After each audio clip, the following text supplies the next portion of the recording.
Jamaica Kincaid was born as Elaine Potter Richardson, May 25, 1949, in St. John's on the island of Antigua. Her mother had 3 sons, starting when Kincaid was around 9 years of age, and this marks the time when Kincaid and her mother started to lose their closeness.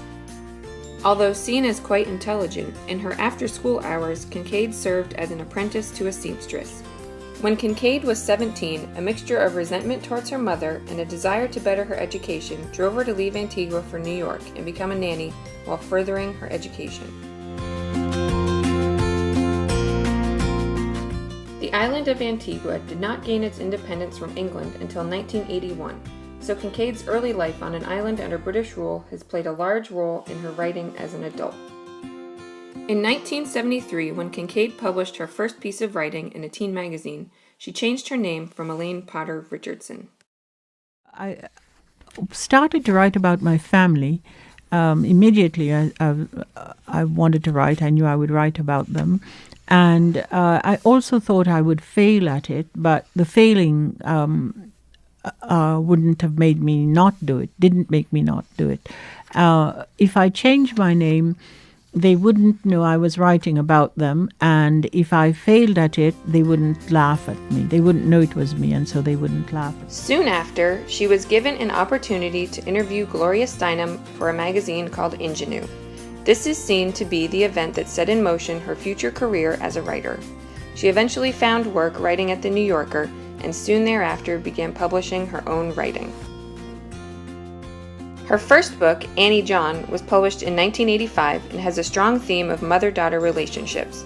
Many of her later works, including My Brother and A Small Place, display her feelings towards her childhood home of Antigua and its early existence under British rule.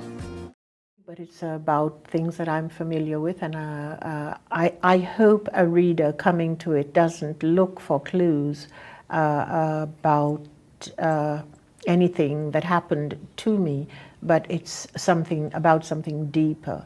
How does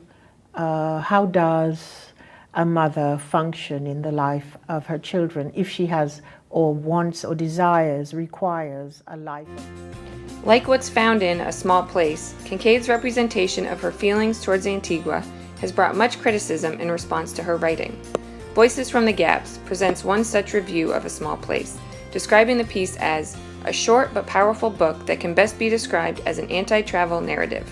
Others have referred to the book as too angry, or to Kincaid's tone as savage. In Where Land Meets the Body, for example, it is mentioned that much of Kincaid's anger grows out of an oppressive colonial identity. In an interview with Kincaid, Ivan Kreilkamp describes the book as a scourging meditation on tourism and colonialism, and explains the tone of the book as backing the reader into a corner. Jamaica Kincaid's responses to these critiques all seem to follow a similar pattern, such as in her interview with Kreilkamp. In this instance, Kincaid apologizes for not making her readers feel all bundled up in a warm blanket. However, in other interviews she explains, "I've come to see that I'm saying something that generally people do not want to hear. In my writing, I'm trying to explore the violations people commit upon each other. And the important thing isn't whether I'm angry. The important thing is it true? Do these things really happen? I think I'm saying something true. I'm not angry. That's not the way I think of it. The way I think of it is that I'm telling the truth."